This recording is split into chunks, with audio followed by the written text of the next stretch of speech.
Any mouths, one bowl. This is the age of the multi-dimensional source. Hi there, I'm Kelly from Divine Alchemy Healing, and this is my partner Frog. And today we're going to talk about prophecy, looking into the future accurately, fine-tuning our intuition, and this all falls, of course, under the umbrella of using the pendulum as a tool to increase our intuition and get in alignment with source. But it's one of many techniques you can use, including meditation or just having a walk in the park, perhaps. So I'll hand over to Kelly now. Thank you. So one of the first things we need to be aware of is that we all have many potential timelines ahead of us. And what does that mean? It means that we have a choice in which timeline we choose to go on. Some of the things that might affect what timeline we end up on is our general energy state or vibration. Also, how we fight for our own limitations. And thirdly, what energy states we tend to vibrate in on a day-to-day level, and whether we're ready to work on ourselves to release some of the limiting behaviours, thoughts and stories that we tell ourselves that keep us in those timelines. So one of the things you can do to increase your vibration is you can work on yourself to release some energies that may be keeping you in those limitations. It's like stepping out of your own comfort zone sometimes, and of course it can create a sense of fear or dread, but there's many techniques that you can use to release these energies. And so now I'm going to let Frog explain a little bit more about how you can do that. Yes, so coming onto the timeline discussion, as Kelly says, there are multiple timelines. You could say there are an infinite number of timelines that are available to us at any point in time, and each one of those timelines, you could say, represents a different perspective. In the topic of this conversation, where we're thinking about our intuition and our ability to accurately see what some might define as the future or how things unfold, we can think about timelines and break them down into two sections. One would be timelines that allow you to accurately see the future or how things unfold, and the other would be timelines that don't. So how would we define between those two? Timelines that can't see ahead of time, so to speak, how things unfold, would be based in a consciousness which is anchored in things like separation, fear or anxiety. Possibly our amygdala has been hijacked. We're not thinking clearly. We're not seeing a larger picture. We're coming from a limited point of consciousness, matrix consciousness, if you will, under the control of some other form of consciousness that's not in alignment with source, as Kelly would often call it. We might lack empathy. I could go on with that, but this is obviously a very big subject, so I'm trying to keep it sort of concise. But then there's also timelines that can see accurately into the future, that allow us to accurately see how things unfold, and that's obviously a form of timeline that we're really interested in, particularly with this discussion. Because I could sort of say Kelly's going to turn into an elephant or a bird or something in 5 seconds, but she hasn't. So I've inaccurately predicted the future there. So a timeline that can see the future comes from a place of source, unified consciousness, ultimate truth, ultimate reality, perhaps. You could sort of say those two things are synonymous when it comes to the idea of an ultimate truth or ultimate reality. They're the same thing. Aligned with source, part of the eternal now, we might say in the spiritual community, our sixth sense, second attention, insight, a sense of freedom, a sense of possibility and expanded consciousness.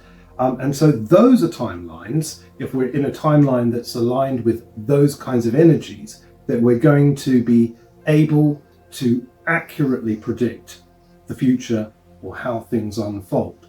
Now, also, just a little caveat there. When I say predict, we can predict inaccurately and we can predict accurately. So it's just important to understand that words, perhaps like prediction, are just that. They are predictions. They are not defining what the future is. They are not dictating what the future is. They are ascertaining, perhaps on the basis of the data that we have available, which includes how we are inside ourselves as perceivers, our ability to visualize how a timeline might unfold accurately.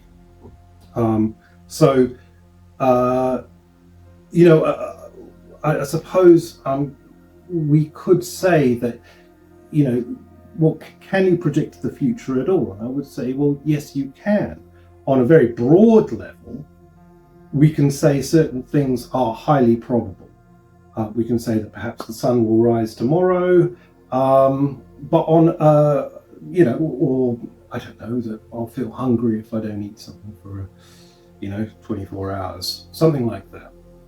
But then we can sort of we can make those predictions more and more refined based on our relationship with ourselves and our relationship with the rest of the world, the universe, source. And the more we're in alignment and in relationship with those things, the more accurately we're going to be able to have the insight to predict how things unfold.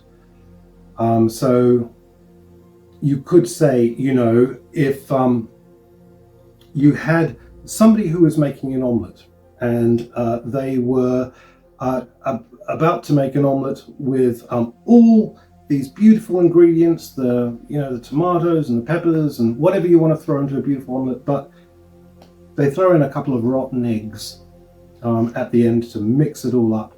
You have a master cook, a master chef watching this and saying, well, they know that the omelette is going to turn out terrible. But for the person who's making the omelette with the rotten eggs, they might not know about rotten eggs. And so when the omelette comes out and it tastes terrible, they might look at the master chef and say, well, how did you know that this omelette was going to turn out so awful?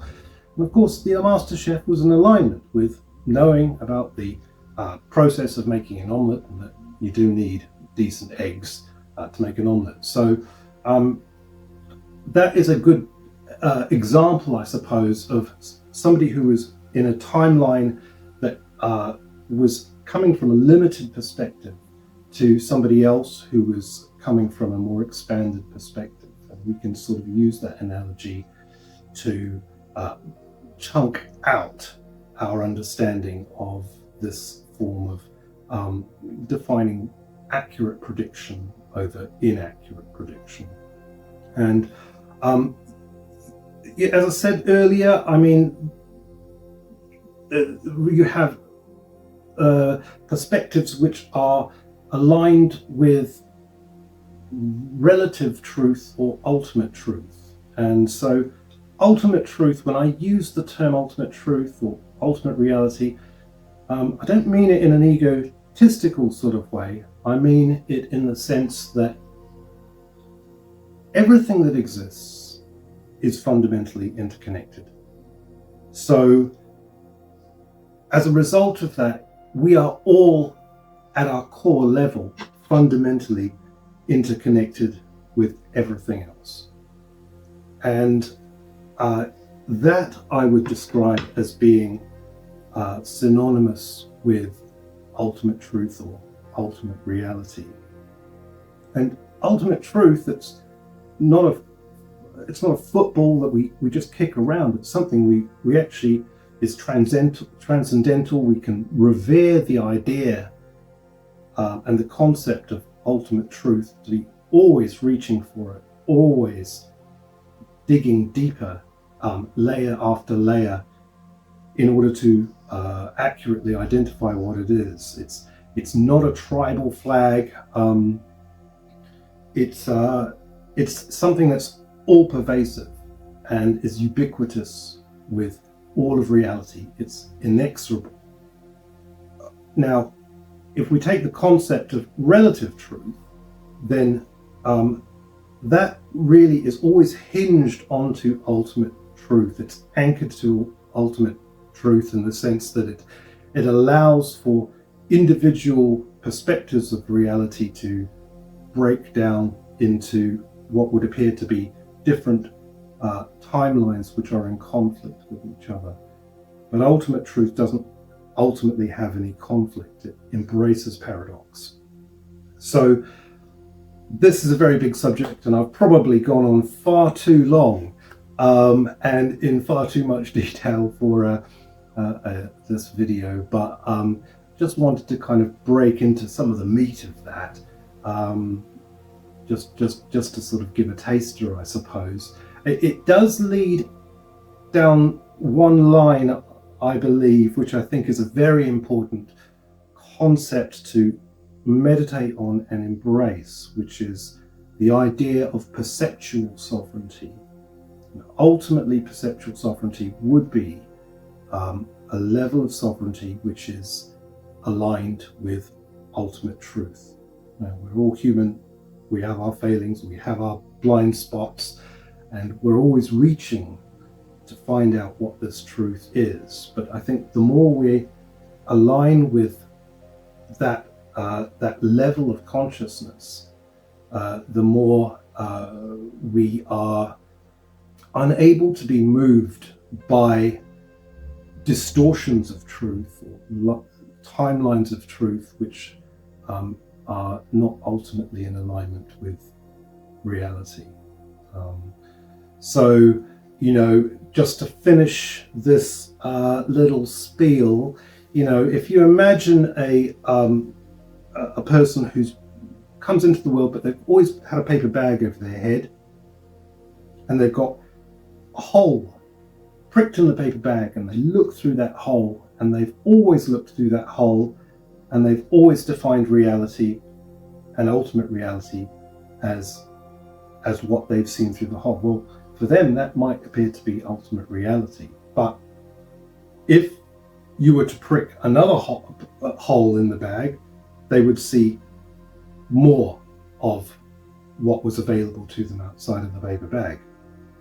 They might look at somebody who has pulled the paper bag off their heads and be astonished when the person who's pulled the paper bag off their heads can see the train coming that they can't see.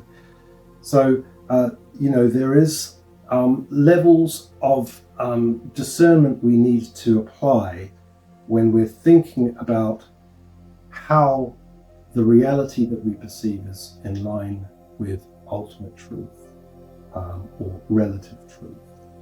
Anyway, that was probably far too much to go into, but I'll hand over to Kelly now to just wrap up. Well, that was amazing to listen to, and if you'd like to know more, please do like the video, subscribe to our YouTube channel. Obviously, we also have our tool for transformation, which is called the Divine Alchemy Healing Pendulum Workbook and Chart Sets. Our charts are very high frequency. We have a Metatron's cube in the center of them rather than the traditional hinge point. We have Reiki symbols around the edges to put more energy and power into them, and also help you work mentally and emotionally. We also have them done on the frequency? Golden ratio frequency. Just a bit of a brain blank there. And they're full colour as well. They're very unique as far as we can tell. We've done a lot of research to make you a tool that is really beautiful to work with and really easy to work with. Within the book are all the protocols of what you can do with the charts, but also as you develop your own intuition, you'll probably find your own ways. So we have a website, it's www.divinealchemyhealing.co.uk, and we'll look forward to hopefully seeing you again soon. Take care. Thank you for watching, thank you for listening, and thank you for existing. Bye bye. Bye-bye.